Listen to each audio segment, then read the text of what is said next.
to pin you so we could, so you could be the guy talking. But the reason that you're here is that there was an interview in the LA Times a few weeks ago, and interviewing you as a local kid, who did good and that sort of thing. And I was just so impressed by some of the stuff you said. I'm saying, do this guy know the power in what he's saying, right? Yeah.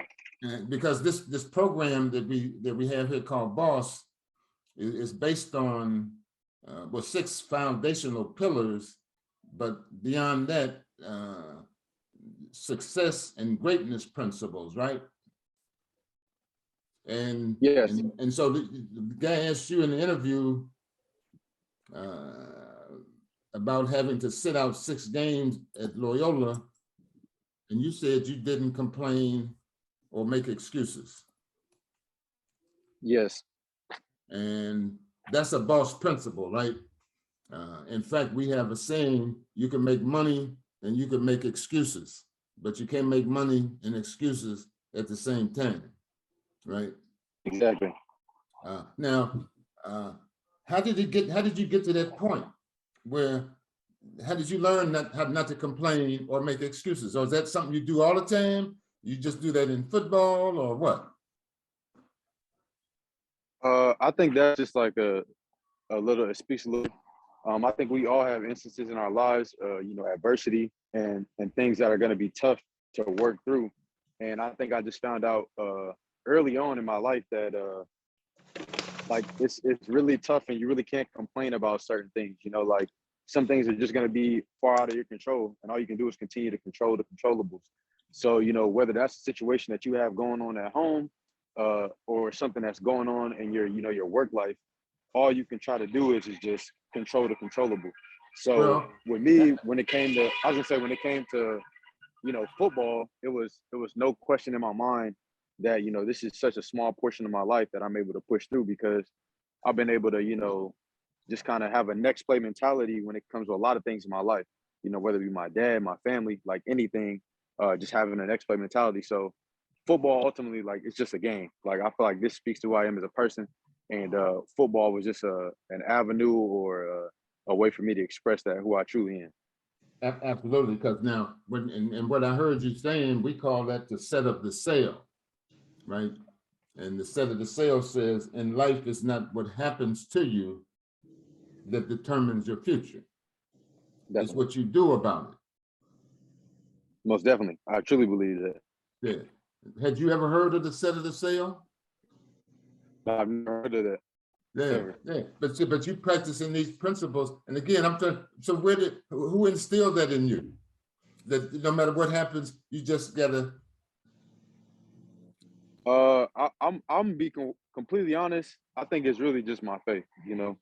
Okay. Like rest assured, putting like everything in God, and that's like I think the biggest thing that I was just talking. We have like a team chaplain, and I was just saying that like I would go crazy. I feel like trying to navigate a lot of the things in life, especially as a young adult, without any true foundation, because my faith is the only thing that's truly stood the test of time.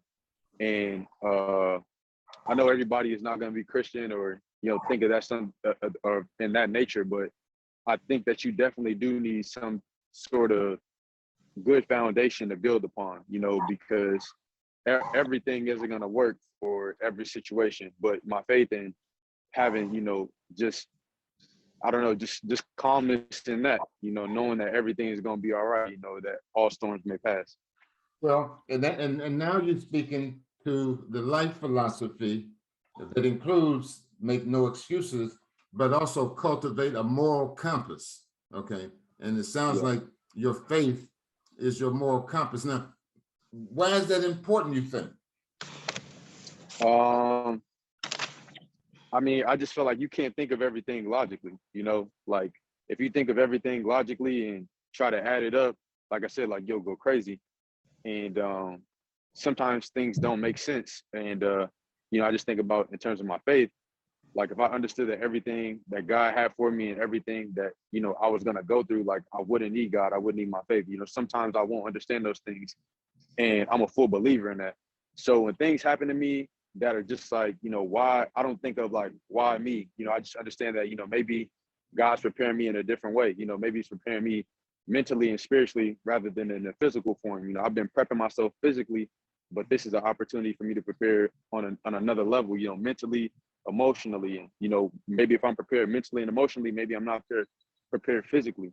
So like, I just feel like that's something that is extremely important because everything's not going to make sense, especially just in life. Like there are going to be things that happen where it's like, I did everything right, everything added up, and something still went bad. And you can't just go into shambles after that. You should have to understand and have some perspective on that situation and say, maybe this isn't the right thing for me. And something I read in a book, it's called Crazy Faith.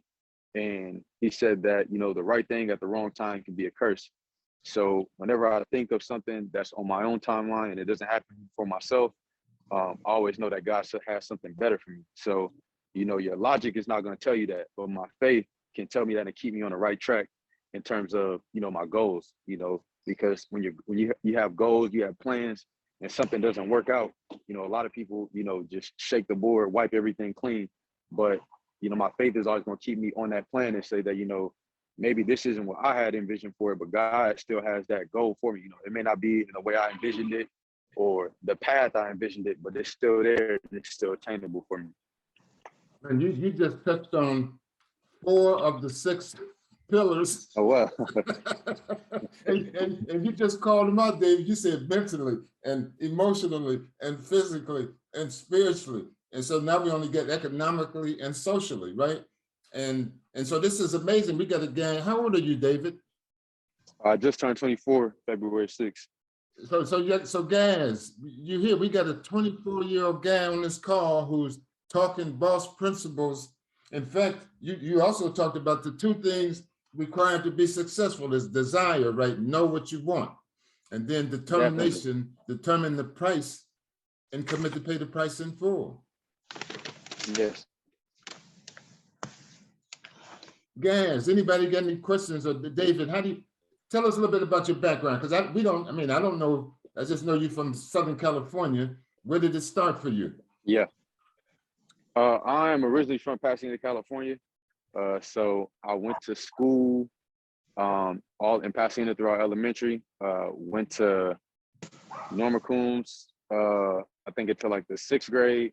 I went to Marshall Fundamental and also in Pasadena. And then I went to Bishop Alemany, which is a private school in Mission Hills for my freshman year. And I transferred from there and I went to Loyola my last 3 years of high school. I eventually went on to play at Michigan for 3 years. I was actually on campus for like 2.5, but played 3 seasons at Michigan. And I was blessed and lucky enough to get drafted back home in the LA with the Rams. So I've been here since 2019. I'm going into my 5th year. But yeah, I'm a SoCal native, Pasadena to be exact. And I mean, it's a blessing to be back home. I went away from college. I went away for college, played in the Midwest, played at the University of Michigan Wolverines. And that's just a little bit about my timeline, in short. That's about it. Again, I just, this interview that you had in just 5 comments, you said that you don't complain, you don't make excuses. You said that you're going to have moments in any career path, there's going to be a fork in the road. You either be content or push through it. And then you also said, I always believe you know what you need to do in order to go where you want to go. Most definitely. I actually took that from there's an interview with Nick Saban, the head coach at the University of Alabama, and Kobe Bryant. They did like a interview on, I think it was like HBO or something that Alabama had. And, Kobe just talked about his development because a lot of people don't know that, Kobe came off the bench, I think for the first like 1 or 2 seasons in his career. And he was talking to Nick Saban about how he was able to navigate all of that stuff. And the biggest thing that he said is it was that, like, he said that at the end of the day, like, I knew what I needed to work on. When I wasn't playing, I was finding ways in which I could be more efficient. And I wasn't going home and listening to my friends and my family that were telling me, oh, you should be playing. You should be playing. And I wasn't looking at, of course he's seeing other players around the league, young players around the league playing well. But he just kind of stayed focused on his own thing, and he understood what he needed to work on in order to get more minutes on the floor. And he understood what that means. More minutes on the floor, I get more comfortable. I get to, put more tools in my bag. So there's just a lot in staying focused on the task at hand. I think there's a lot of outside noise, especially in sports. You have a lot of your parents and everything that are telling you, you should be doing this. You got friends saying you should be playing, this person should be playing. And ultimately, I try not to think about that, and sometimes it may be true, but the reality of it is complaining doesn't really do anything for you. All it does is just take, energy and time away from, you putting that energy into something that you could use. Like I'm sitting here pouting, I could be going, getting better and trying to be more efficient, finding ways so that they can't keep me off the field, and that's always going to be my mindset. I'm not saying that some of those things aren't real. Like, there's times where you're not going to, the best player necessarily is going to be on the field, but you got to understand that, like I said, it's not about logically, like maybe you're not ready from a mental standpoint, and you got to tap into that because you missed that opportunity, worrying about other people, pointing the finger and saying, I should be playing, I feel like I'm better. You will always miss the opportunity if you make it about someone else other than yourself in those moments. So David, you say when you retire from the Rams, we got a job for you, man. Because you just went down the whole life philosophy, right? No excuses. Okay, go the extra mile. Okay, Definitely. Learn from defeat, right? Cultivate a moral compass. Okay, failure is a prerequisite to success, right? Always. Become comfortable being uncomfortable. Surely. Commit to becoming unconsciously competent. That's what you said about Kobe putting that work in, because he's trying to move from just being adequate to being great. We don't have to even think about this stuff. And that comes from the practice that you said you put in. Be willing to accept change, have a high willingness to be teachable and coachable, and commit to these universal principles, which is your faith. How do you do this, man? And play football? How do your teammates look at you? I don't know. I don't really know how my teammates look at me. I say I would aspire to be someone that, in all settings, like I'm uplifting. I know my personality, my energy may be different to certain people, because I'm more open to the people that I'm close to, people that I'm close to on the team. But in any setting, anybody that I interact with, I would definitely want to be uplifting. I think sports in general is a business in which people feel like you have to push people down in order to lift them up. And I feel like I'm different in that sense, that I'm always trying to uplift people. I feel like, I always had this saying I say in college, you should always give people gas because you never know where they're going to go. Like, I'm never want to be negative with somebody because, like, you never know what somebody's going through. So when my teammates think of me, I hope that they would think of me in that nature, somebody that's always trying to uplift and always trying to root for them and their goals and their progress and just anything that they're going through. I'm not saying I'm the best at that, but I would hope that, when somebody thinks of me outside of the plays that I've made, they think about the person, the character, and the person I truly am, and the person that I want them to be, Powerful, guys. Jim Adams is on here. Jim is Adina. Is that what it is? Adina? Yeah, man. Dina, what's up, D-Long? What's good with it? What's good? Hey, what's good? You played for the Trojans, right? Yes, I did. I played for the Trojans for I played for the Trojans when they first started. Me and Miles Bryant, I played with Joe's first team when they first started. Okay, and so I went to Panthers. Oh, I was just gonna ask you who was your coach. I finished up with Trojans. Yes. I played with Joe all my years with the Trojans. We started Miles' first year and we went all the way up. Yeah, bet. So I know Miles very well. I coached with Zaire, and Jameer was on my team. Oh yeah. Jameer and Isaiah, my son Isaiah. Yep. Yeah. So it's good to see you on here. We got a lot of beautiful kids, young men who are aspiring to be as successful as you are. It's so great to hear your principles. A lot of the stuff that you're talking about, I feel like it comes from sort of that Pasadena pedigree.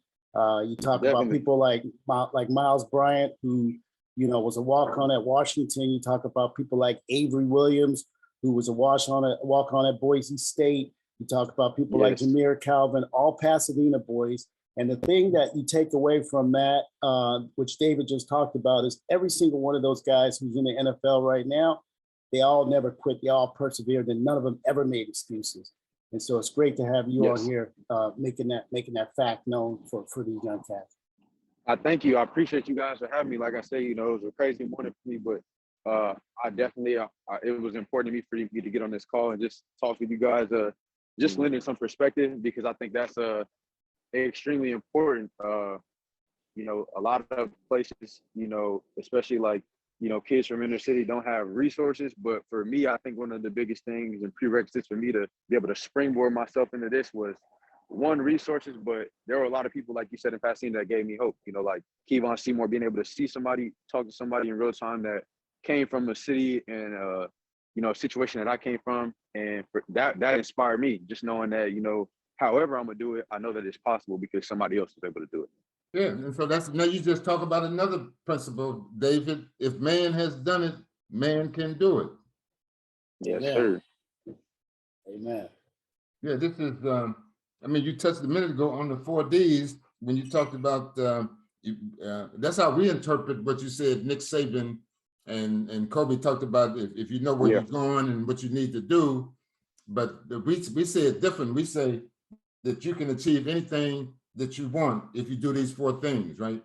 If you just have the desire, if you know what you want, if you make a decision to take action, and if you have the discipline to practice the new behavior and the determination to persist. And you just talked about persistence. And part of what we do in this program is by bringing in guys like you, because we brought in, rocket scientists and doctors and lawyers and engineers and architects, and the president of Recording Academy and guys from CBS and all kinds of stuff, so they could see people that look like them. Yes, most definitely. Now, why was that important to you, or how did that work? So you saw these guys, and so you said that inspired you. Yeah, I think that was like I said, I knew of a lot of people that, not a lot of people, I were somewhat proximity and successful in the football. But when Kevon was kind of doing what he was doing, whether it's recruiting at SC, it was extremely cool to me because it was somebody that I grew up with, and I knew in real time, like I could call him, and he was really big on lending himself a resource. He didn't have all this paid a lot, but just giving me perspective, and his time was, I think, just put in my, me to, and also me just, like I said, being able to put the bill, having perspective, whereas without him, maybe I'd just been thinking about, oh, I can just college, but seeing him get to college, seeing him play in college, it's like, all right, I want to push the bill, I want to get to college, play at an extremely high level in college, taking it. I see him go to the NFL. Okay, I want to go to the NFL and do this. So just knowing somebody that's doing these things, it also elevates your own goals, because it's like, all right, I see him do that. Now I want to keep, I want to push the bill. And I'm able to do that because he's lending himself as a resource, giving me perspective, places that he maybe stumbled upon or fell on. He's helping me and giving me some insight so that I can, run through that. And so I try to lend myself in the resource in that same manner, because the people coming behind me, I want to see them take it, that much further than what I was able to take it. Because I think that's important. Resources aren't always like money. It can be just time, attention, perspective, things of that nature. Who did you say it was, David, who inspired you? Because you broke up a little bit. Kevon Seymour. Okay, bet. So guys, do we have any questions for David? I see some stuff in the chat. Dave, can we take you off of pinning you and just have you join, or you want to stay pinned and answer questions? So can you see the other guys? Yeah, I can see that. I can hear them though. Like, I think that when they talk, it'll come up. Like, I think that's how it works on my screen. Okay. So if somebody turns their mic on, it'll flash. So as long as two people don't have their mic on at once, I'll be able to see the person that's asking the question. Okay. So Antonio, you had something to say for David. You put in the chat, I saw.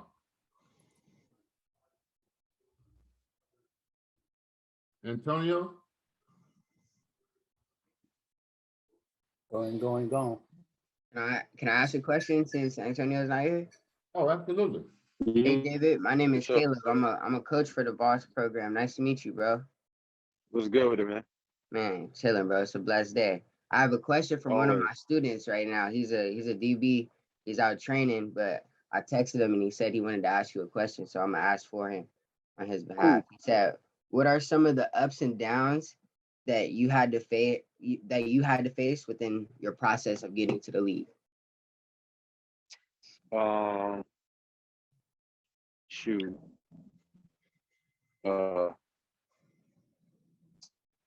It's tough. I would just say something that's been consistent with me since high school, college, and the league is being persistent in my work and like trying to get better every single day.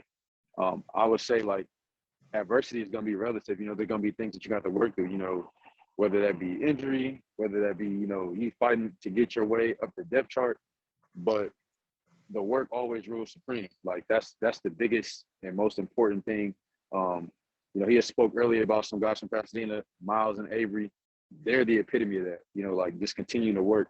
Your situation is gonna change, but I feel like you can kind of, in a lot of situations with football, not life, with football, you can work yourself through these situations, and it always isn't going to be like, I work my way and things happen, because sometimes you put on in work and, it doesn't guarantee that you're going to be successful. It just gives you opportunity. That's something I always say with, being in the league. Like I wake up every day, I train, I eat right to give myself an opportunity to make a play. It doesn't guarantee that I'll make the play. I just want to give myself the best opportunity and the cleanest slate to make that play and go be successful.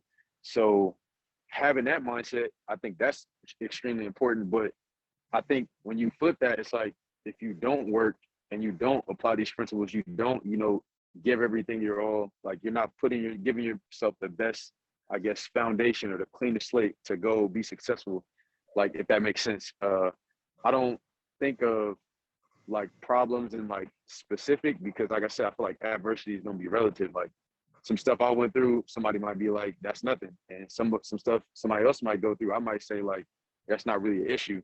But I think that, like I said, though, you have to put in the work. Like that's extremely important. And it also allows you to sleep at night if things don't work out. Like if some don't work out, like I always say, like I work extremely hard. Like everything I do is intentional. Like everything I do is important to me. So when things don't work out, I'm able to accept that.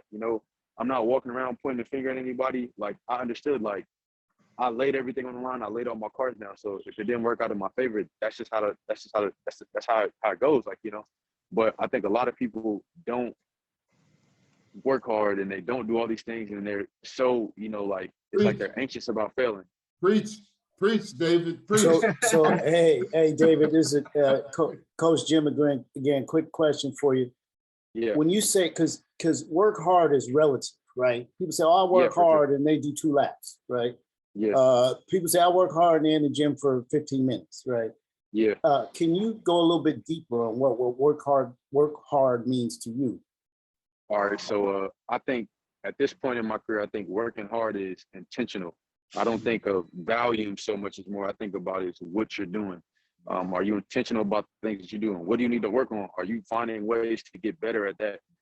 And let's say you need to cut your body fat. Are you conscious of the things that you're eating? Like, I feel like that's somebody that is working hard, like rather than volume. Volume is, neither here nor there. That's like, somebody can put in a lot of volume and then not really be hard work. It could be just busy work.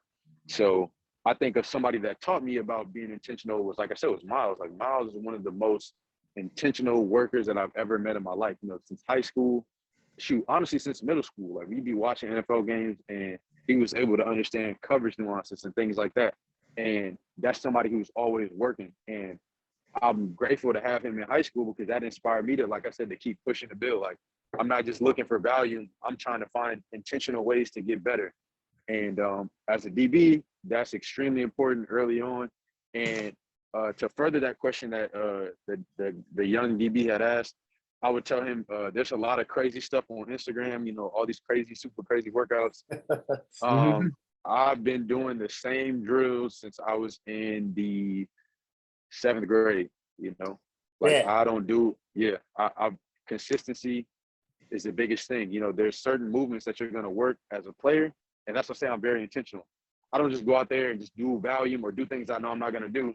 Like a lot of people work out and don't even know what they're working out for. They don't know what the drill translates to. And that's what I mean when I say working hard. Like, are you interactive in your training? Are you aware of the things that you're doing and how it's going to translate to the field? Like, that's somebody that's working hard. So, like, when you hear somebody that's working hard, like, don't think about it as value. Like, actually look at what they're doing. You know, like, are the things that they're doing translating to what they're trying to do? And now, so David, now again, so you just touched on a couple things. the 5 P's. Proper preparation prevents poor performance, right? Proper preparation prevents poor performance. You also touched on the Sun Tzu Art of War, right? That says that every battle that was ever fought was won before it was ever fought. Surely. And then you also touched on the 4 stages of learning, okay? Because the first time you played football, you probably dropped the ball, I would imagine, when you was a kid, right? Yeah, I wasn't too good at football the first time I played. Exactly. And so so we call that being unconsciously, initially you was unconsciously incompetent, right? Until your dad threw you the ball and you dropped it. And then you say, okay, now I know I can't catch, right? Yeah. And once you knew you couldn't catch, you just said you put in the work and you were intentional, because we want these young men to understand that they're not going to be successful accidentally. Exactly. It's not going to be an accident if you be successful. You got to be intentional. And the way you move from consciously incompetent, once you realize you couldn't catch the ball, was by putting in the work. And then you move to consciously competent, where you could do some stuff, but you had to take some time and focus, and you kept grinding, and now you're unconsciously competent, where you don't have to think about doing stuff. I'm sure these workouts that you did, you said you've been doing since the 7th grade, you don't even have to think about them. You do them in your sleep. Exactly. DJ Reed wants to know, not DJ Reed, but DJ O wants to know, you got any advice for a little guy want to go big? I think it's your mindset. I play with a lot of guys that are small. We actually had a guy that was drafted in the 2nd round, I think pick 56 or 57, that is, you know, about 5'9", 5'8", and he's all of, you know, 155, 160 pounds. I think it's your mindset. Miles is a smaller guy as well. And I think you can't, like I said, you can't fall into like the logic game of, you know, because somebody's going to tell you, you know, like, why do you think that you should be able to play at that size? And I think if you buy into that, then you're going to short yourself, like, and no pun intended or anything like that, but you literally are. Like, I remember asking Miles, you know, it was our senior year, and Miles was great tape in high school. He's a great player. Like, everything that we went to, he played, excelled, like, was a top player at camps, whatever it may be. And, you know, come towards signing day, he didn't have anywhere to sign. And I just asked him, like, you know, why don't you go with one of the smaller, you know, D1 FCS schools? He has some smaller offers. And something he said to me, and I always think about it as well, you know, even for myself, is he said, you know, I feel like I'm bigger than that. You know, like, I truly feel in my heart like I could play at this level. So, you know, I feel like I would short myself and kind of buy into everything that people are telling me, you know, why I can't play at this level if I go and accept that. And so he walked on to Washington, excelled, like, and so, like you said, you know, a lot of those battles are won before they're even, you know, before you even start. It's like, that has to be a mental thing. You have to understand areas that you're weak, and then you have to excel at the things that you're, you know, good at. You know, you're smaller, you have to be quicker. Like, those are things that, like, Miles understood. Like, I got to be stronger. Like, all those things are important, but the biggest thing is the mindset. Like, that's the biggest hurdle. And you just touched on, I mean, you've been Dave, He hitting all of them. and he hitting all of them. So because the 5 basics in life starts with the who piece, right? Who are you listening to? And it sounds like you had some guys to listen to who had some evidence that they knew what they was talking about. For sure. No. Hey, David, I think things look good. Avery was the same way. Avery's a smaller guy. He's 5'9".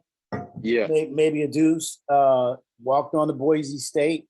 You know, he played at J. Sarah, was a All-American candidate, Yeah. and Had a didn't get good no career. offers. Yeah. Yeah. And then he walked on to Boise State, became an All-American, and now he's one of the top kickoff returners in the league. Yeah, for sure. Yeah, Kobe Thurman's got a question for you, David. Kobe? Ask away. Yep. What's going on, man? Nice to meet you. Let's go with it. I don't play football, but I play lacrosse, and I'm playing at a D3 high school right now, and we don't really get scouted or anything. And I'm trying to get a scholarship for lacrosse, hopefully. So I want to ask for advice. Do you recommend going to a better school that has like D1? Do you think I should go to a D1 lacrosse school instead? I'm not gonna lie. I don't know if I have the best answer for you, but a lot of my, and like I said, I don't want to tell you this because my mindset on certain things like this are always changing, and I'm pretty far removed from high school, and I don't know what the layout is or the landscape. But when I made my move from Alemany to Loyola, it wasn't necessarily a football move. It ended up working out and being a football move. But I always felt, and even when I with college, I felt that, football is always going to take care of itself. If I put in the work, an opportunity will present itself. But I was more so into tapping in and the resources off the field. So I went to Loyola because I felt like that was a good move for me off the field. Like, it's crazy that I say this now, but, I even made my college decision like this. I just said, if I go to college and find out that I'm not as good as I think I am, where would I want my degree to be from? Like, where would I want my foundation and all of those things, my network to be? So a lot of my decisions are based on that.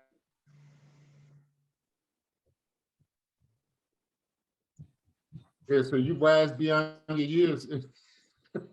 So Kobe, I'm not sure I understood your question, but were you saying, should you go to a smaller school to play or go to a bigger school to get attention? Is that what you were trying to say, Kobe?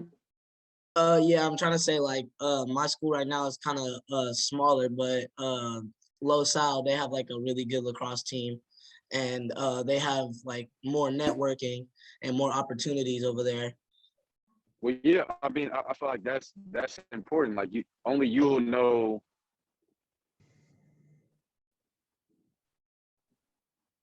Because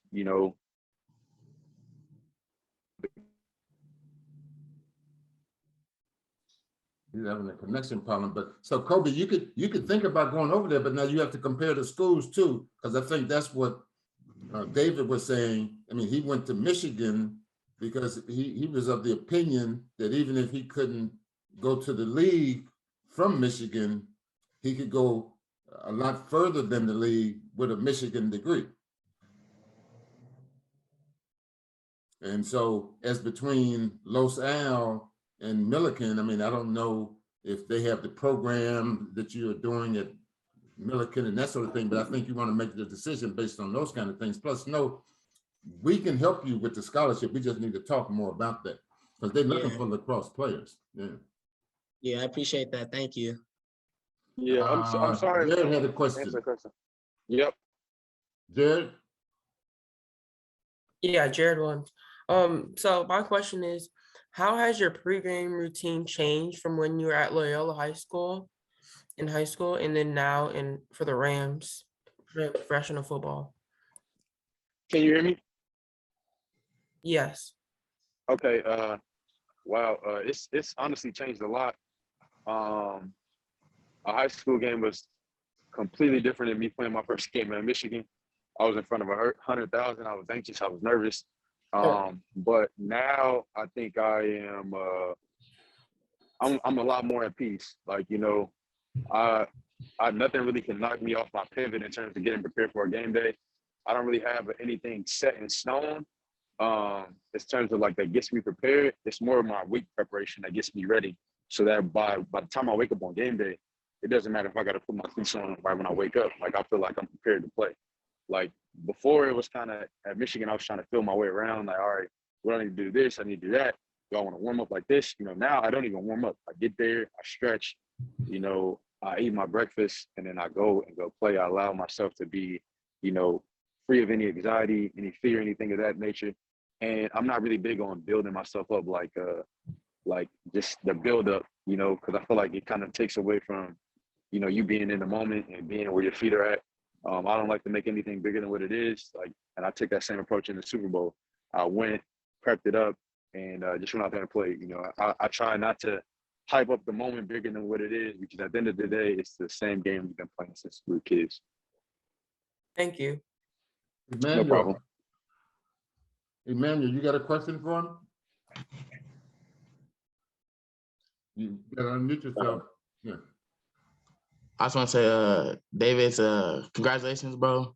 Like you motivate me. You don't even know what you do, bro. I seen your brother Dion. He got the little Michigan long junior on the back. Come from the backyard. That means a lot, bro. I just wanted to say that. Thank you. Appreciate you, man. I remember you and your brothers too. Yeah, no, cool. It's a long time ago. Yeah. Yeah, fourth grade, long time. But you keep doing your thing, bro. Everything. We're rooting for you. Appreciate you. Thank you.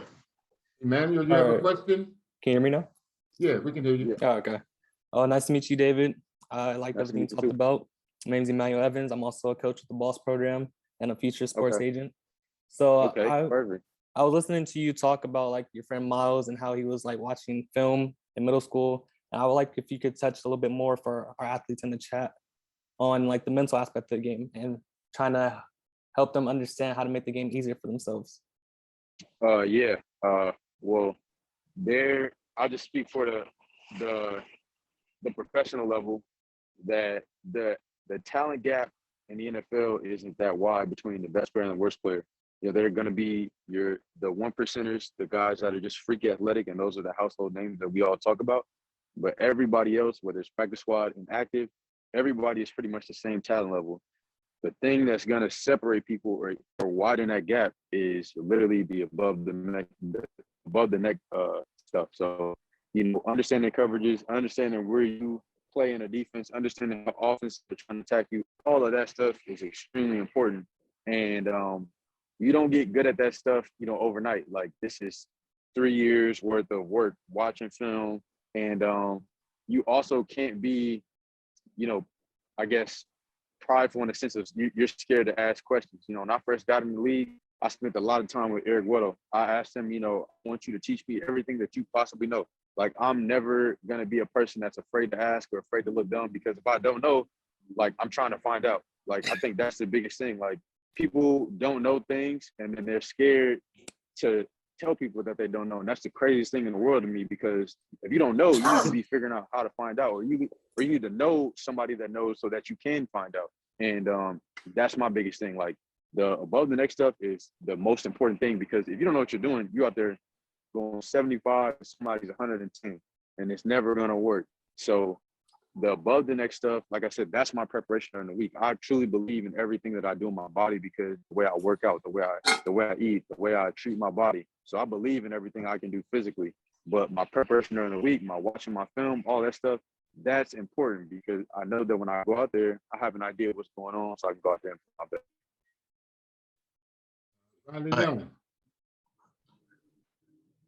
I did have another question. Okay, go ahead. To me, right?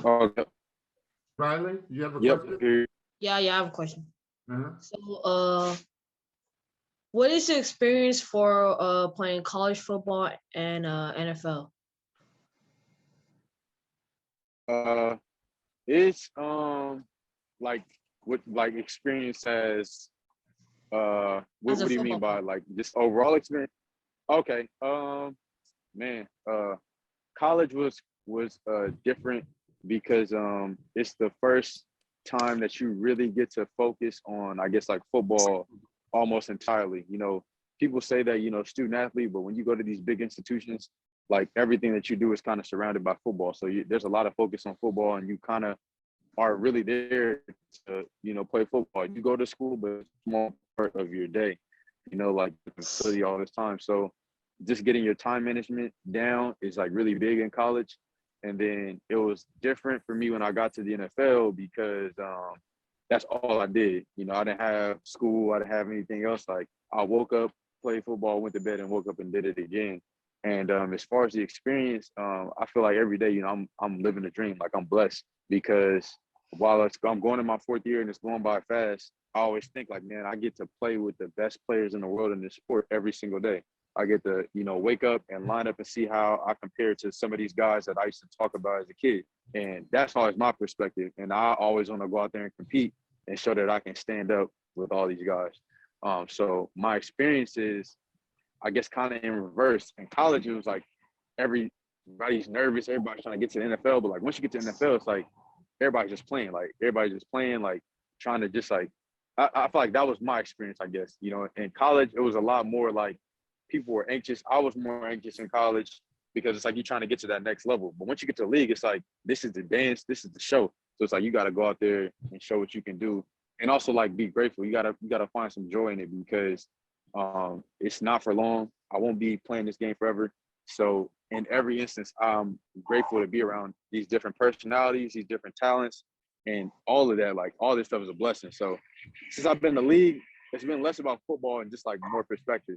The football is such a small part of it. I've been like growing a lot, really young. So like I said, it's been less about football and just like my perspective on things and just being grateful to be here and just taking in all this stuff because like I said, I won't be up here forever.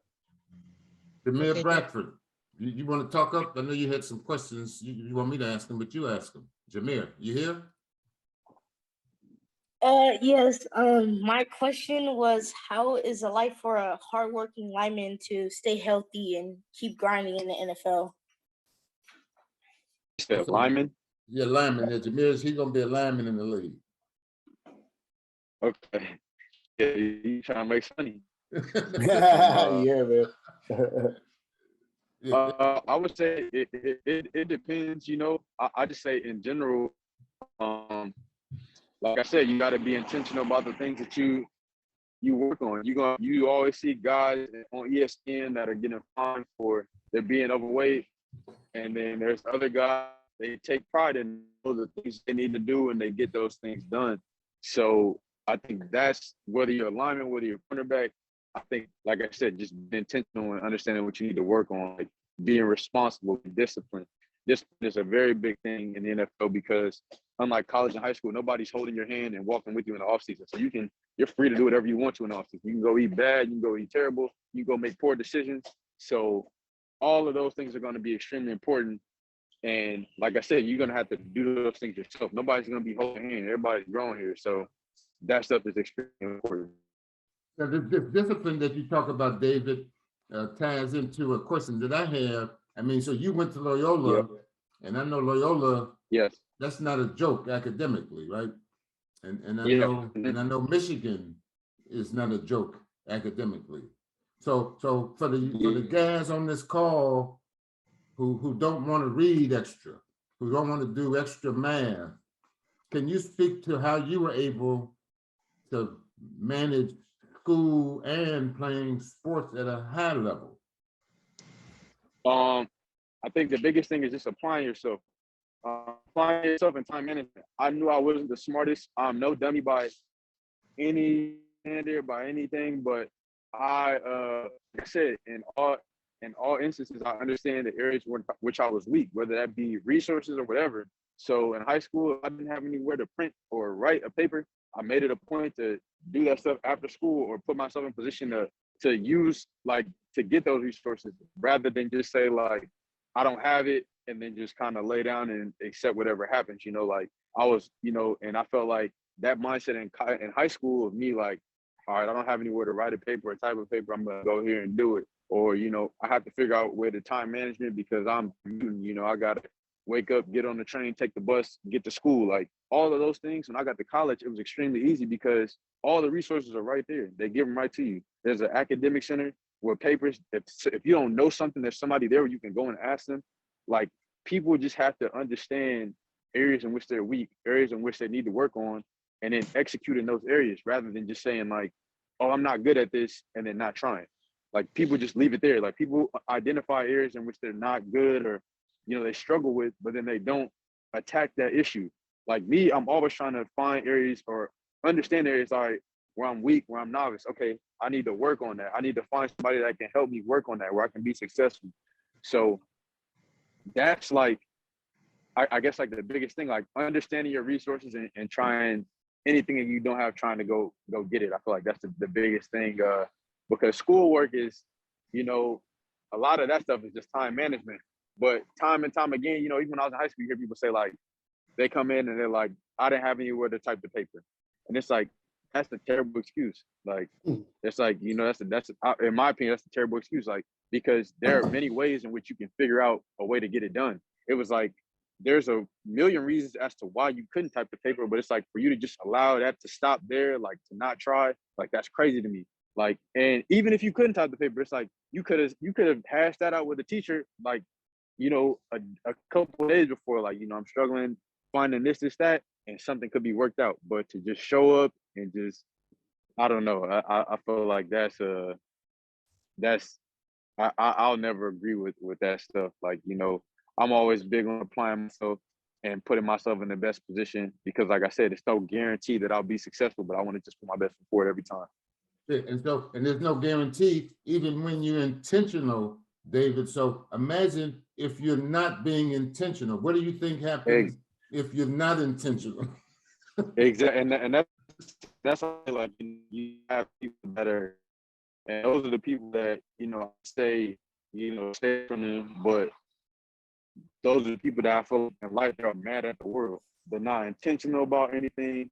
They don't put any effort in anything, and anything that goes bad, they just lay down to it. And it's like, in that instance, like misery loves company. Like they want somebody else to be on the same.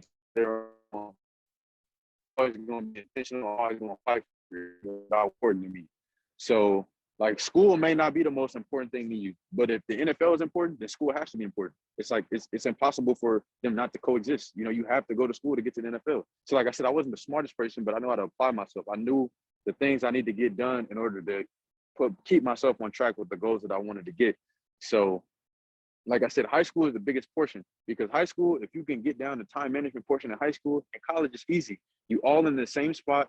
You don't got to drive nowhere far to go home or wherever to get to school. The academic center is right there. There's people that will help you stay up all night and help you. Like, you have all these resources. And that's why I said I'll never understand how people aren't successful in a college setting because you have all of these resources that people just constantly neglect. So when I got to Michigan, it was easier to me when I was at Loyola because you mean to tell me I have somebody I can go and ask to help me with a paper? Like, whereas before at Loyola, I'm trying to figure this out on my own at home. I don't have anybody that I can ask to help me do this, or I'm figuring all this stuff out by myself. So when I get to Michigan, there's somebody that I can go and contact in real time that's going to sit down with me and help me. Like I said, a lot of people will understand that they're weak in the areas or they need help, but they won't go get the help. And that I will never in my life understand. Well, you can't go pro. In fact, David Long, Bill Russell, who you may be aware of, the great Boston Celtic, he played at McClamans up in Oakland, and McClamans won the championship a couple of years back, and the star on the team asked Bill Russell, how can I go pro? Right? He said, well, figure out the things you do good, the things you don't do good, and work on the things you don't do good. That's how you go pro. No. Yeah, literally, it's that simple. It is literally that simple. And so share with these young guys, like, so if they don't do these things, if they're not intentional, I mean, any advice or any inspiration that you talked about resources, that's one of the things we try to supplement what our kids, what their parents and the schools can provide so that they don't have excuses. Okay, I'll say the something that I think is important about being intentional, and I'll give just a quick story. So I think that I'm a big one, you can't do it alone. Like, there's going to be somebody that's going to have to help you. They're going to have to be generous with their resources, whether that be money, time, perspective, anything. But something that's been consistent, and I was able to have this perspective in these moments after the Super Bowl, was there's going to be somebody that's going to see you working and they're going to appreciate that and they're going to try and help you. So being intentional is not only for yourself, but that can help you with a resource along the way. Somebody may see you and say, man, I seen you working, you know, I want to help you do this. And that came full circle for me was my freshman year at Michigan. I was hurt. I wasn't playing that much. And I used to do this thing with the running back, Chris Evans. He's with the Bengals. We used to do this thing called the graveyard shift during the summer. So people would go out and we would go in the facility and just work out. It'd be late at night, we just work out, you know, just do stuff. And I had to let some older guys in the facility, like Devin was coming in and he wanted pro. He was with his agent. And I didn't think anything of it. Like I let him in, I turned the lights on. I was in the weight room working out and I ended up standing there longer than them. So I cut the lights out for them, closed everything down and went away. Nobody said anything. But when I left, when I declared early, his agent called me and he told me about the story. And he was just saying like, man, like I'm a big fan of yours. Like I still remember that time. And like I said, in that moment, I wasn't doing that for them. I didn't even know they were gonna come and show up. But it's like about me being intentional, about things being important to me, that I was able to gain a resource far down the line. And even like just people at Loyola, like that's how I got my agency now. Like, you know, like they went back, or even with the Rams went back to Loyola and asked about the person that I was, talked to custodians, talked to teachers, and, you know, being intentional in those moments. Like I wasn't doing my homework saying, you know, this is going to get me to the NFL, this is going to get me drafted. But that level of me being just intentional and things being important to me, people seeing that. So, you know, when the Rams came back and asked, you know, it was all good reviews, all good things about me. And that's just the person that I am. So as much as you're doing these things for yourself, like it's like people notice these things and that's going to help you. Whereas on the other hand, let's say I was like, school is not important to me and I'm not intentional with my homework, I'm not turning these things. Now I'm losing resources down the line. You know, the Rams come back and ask, talk to Loyola, and it's bad things that they're saying. And all this stuff is unintentional. You know, it's just because I was, you know, just thinking, oh, this isn't important, all this other stuff. Like, I feel like that's just like being intentional is important in so many ways. You know, somebody's gonna notice that and help you along the way. David, and that's exactly what I did. I saw that's how we opened up this conversation. I saw what you had to say, and I reached out to Molly Higgins. I said, Molly, I want to talk to this kid because he's saying some stuff that most kids don't talk about, and so I'm offering to help you. Okay, I can help you, David, and so you can go back to Molly. I'm not trying to be your agent or nothing like that. I'm retired, but I can help you. And you don't have to be the superstar on the team to do stuff off the field. And I can show you how to do that. For sure. You get to be Stafford or Beckham and all these other guys and still do some stuff. So get my number for Molly and for no expense. I want to help you because I saw the work you put in that came through that article. For sure. I'll definitely reach out and get all that hashed away. But I thank you for the opportunity. Like I said, because of my path, because of everything that I've been through, I'm always big on trying to lend perspective and resources in any way that I can. Yeah, so you got to go because we can stay and talk forever, man. So it sounds like you got to go. Yeah, one more question. One more question or what? Huh? Yeah. Yep. I was like, how would I go about being like an undrafted free agent? Like, so I go back to school. I'm 26 right now. I'm still working though. I'm not, no excuses, like you said. Still working. Well, I mean, like I said, the biggest thing is, I mean, like you said, you know, you gotta definitely be working, put yourself in position as far as, you know, being healthy, being fit. But I would say, I mean, the biggest thing I'll say is this is, especially in a situation where you feel that you're like behind or trying to put yourself in position, you gotta surround yourself with people that you feel that can help you. Hold on, wait, this truck about to go by. I'm about to mute myself real quick. Yeah, so again, he's going back to the hoop piece guy. I mean, it's the hoop piece.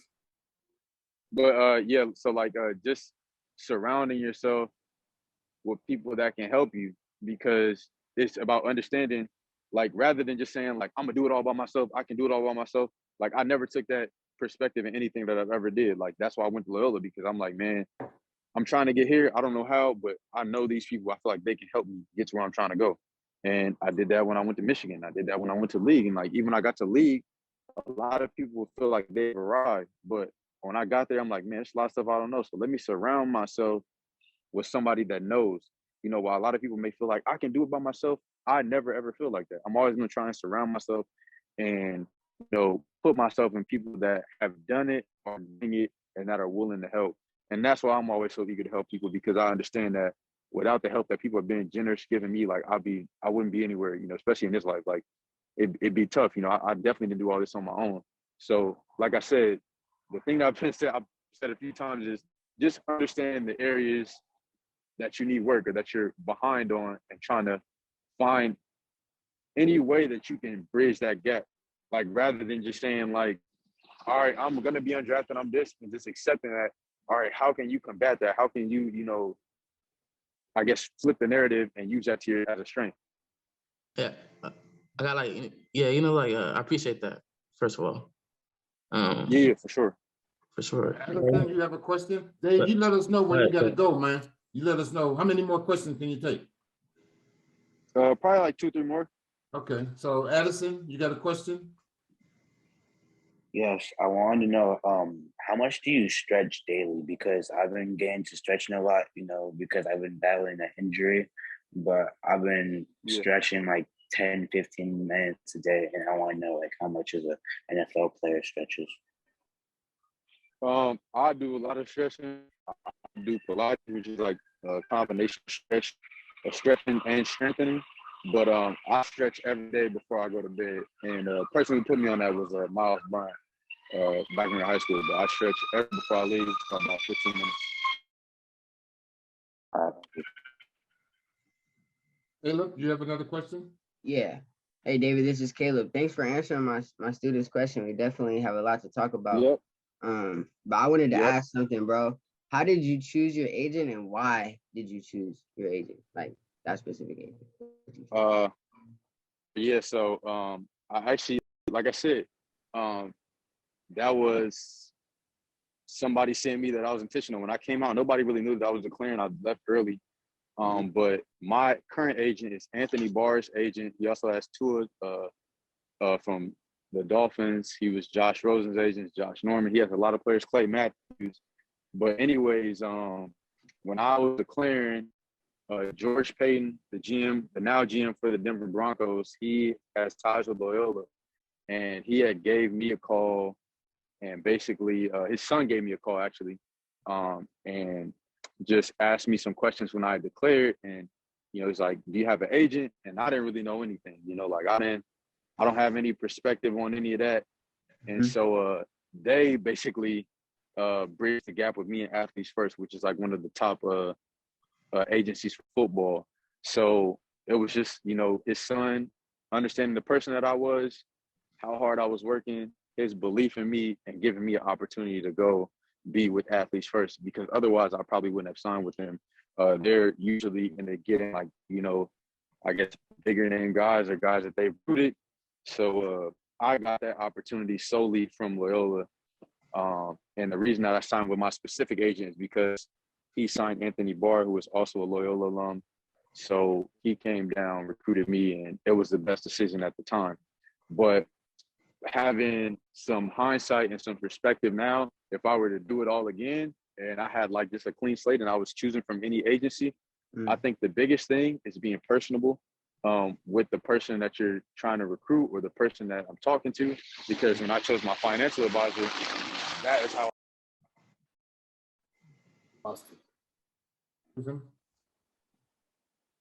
It looks like we might have lost him. Oh, he's coming back. Oh, okay.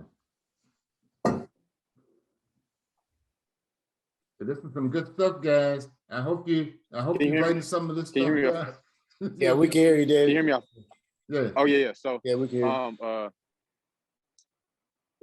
you. So if I were to do it again, I would say about just being personable. I think that's extremely important, because in any relationship, you never want a a relationship to be strictly transaction, like in terms of, all right, you doing my contract, that's done, and I don't speak with you, because it just feels like odd. Like you want it to be personable, someone that speak with their family, and that that's gonna do right by you. Like, how can you trust somebody with your finances or your future if you really don't speak to this person? You don't know anything about this person.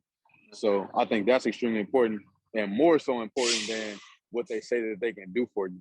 Because somebody that is going to do right for you or do right by you, you can trust that while you're working as hard as you can on the field, they're doing the same off the field for you, because they care for you in that sense and all of those things. And if I was an agent, I would want to show that in every sense that I can. And a lot of the, successful agents, you have the big name agencies, but a lot of those guys that are successful, they have smaller clientele. They only work with a few players, and the experience is different because they're not trying to cater to 12 players. It's, they got their 5 players that show up to their games, they eat dinner with them. All that stuff is extremely important. And so that's something I didn't really know about. I was really just focused on who could help me get to where I wanted to be.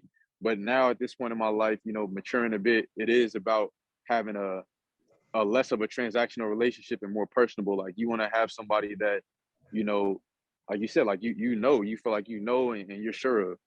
And you get there, David. All the stuff you saying, I hope you get there now because of David. You get nothing to do with nobody. Yeah, and that's the thing as well. I say with the agency is like at the end of the day, it comes down to football. Like if you go out there and play well, you could honestly negotiate for yourself. But in terms of picking an agent, like I say, if I could do it over again and I had every choice to choose from, I would choose somebody that's like personable and I felt like I was comfortable with, and all of those sense and all of that sense. But in terms of my own situation, it was a unique situation because I was an underclassman and I really got like somebody helped me out. I didn't really have any agents that were calling me, and somebody from Loyola, understood the person I was and gave me an opportunity to sign with one of the bigger agencies. And at the time, that was right for me. That was good for me. No, I appreciate your answer, bro. Yep, for sure. One last question, Emmanuel, you got your hand up? Yeah, I got one last question. Okay. So David, thanks again for answering my question earlier. And also I just wanted to ask, because I know I would regret it if I didn't, if it's possible, could I potentially get like your agent's number or like email so I can like reach out to them, potentially set up a conversation just to learn more about that side of the business? If that's okay with you.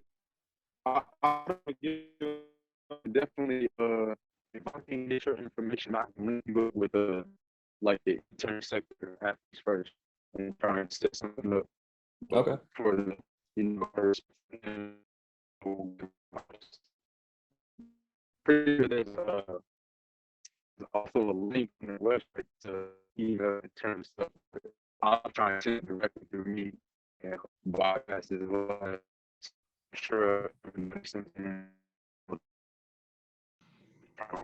First. But yeah, if I can get like your email, your information, they can get it. I'll get it over.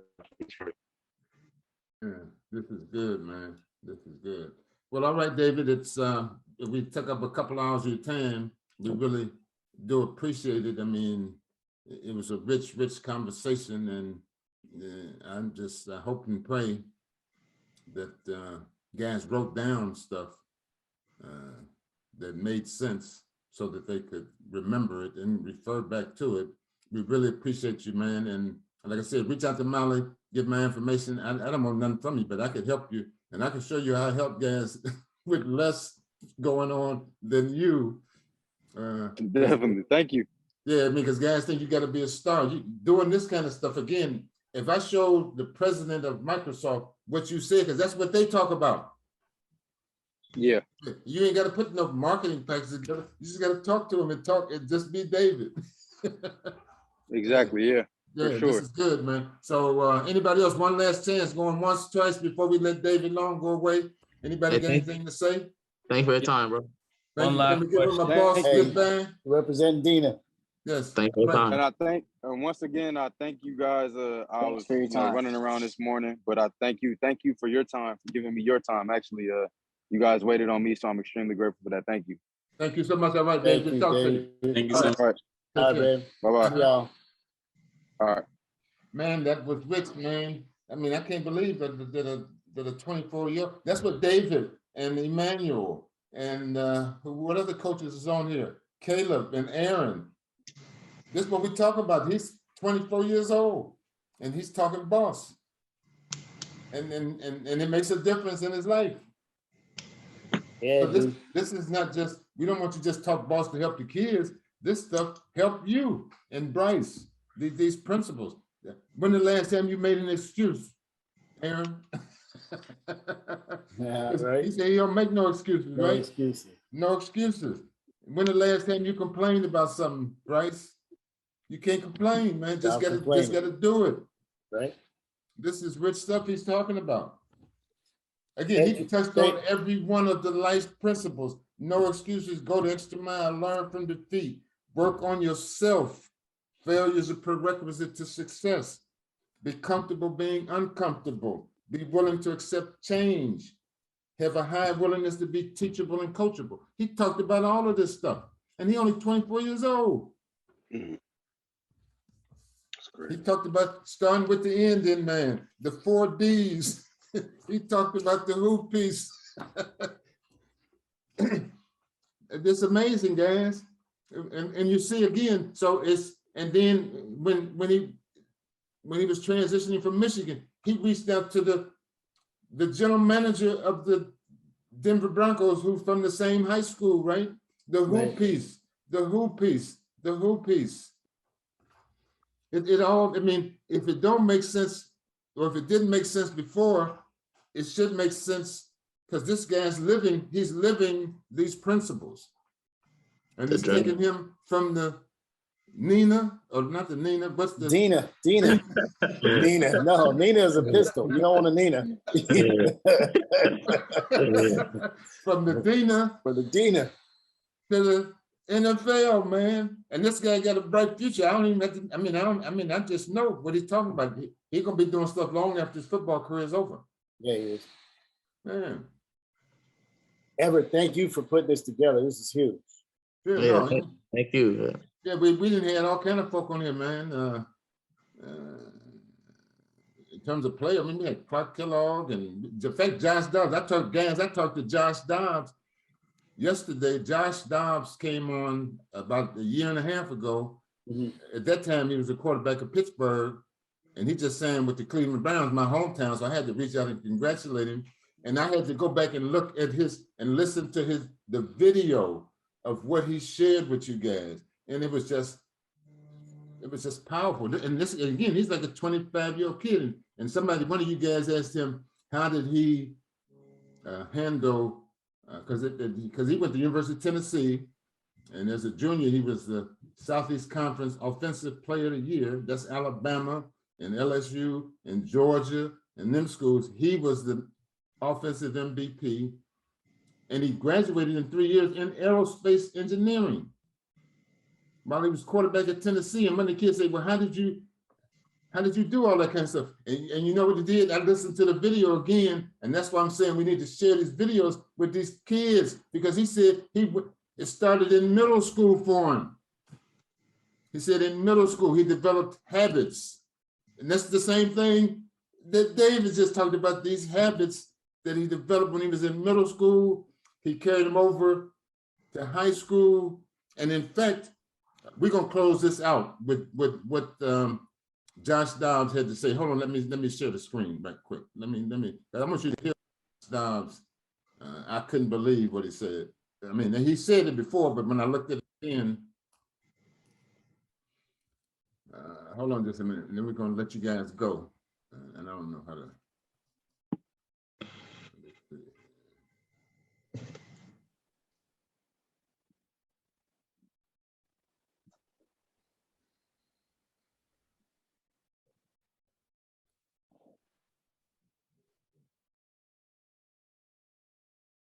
No. Go ahead to Josh Dobbs. Hold on just a minute. Okay, and then I'm gonna let you guys go. Listen to this young man.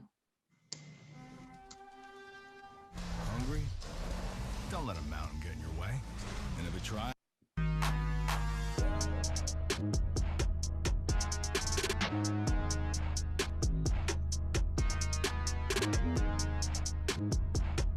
Everybody hear that?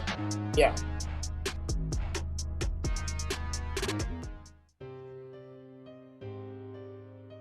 Again, the answer is in response to how do you I do was it all? involved in a lot at a young age, where I was in several school activities, several extracurriculars, played sports year round already, was in accelerated classes.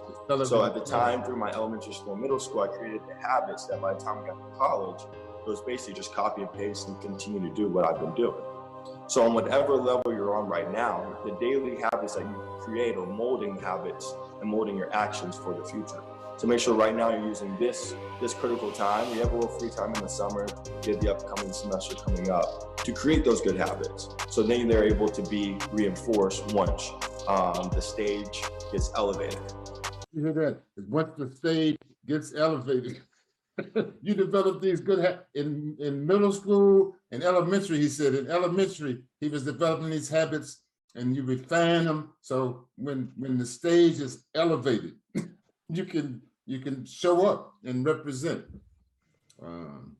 That's what we're trying to, and we know you guys are getting it. So we're not complaining.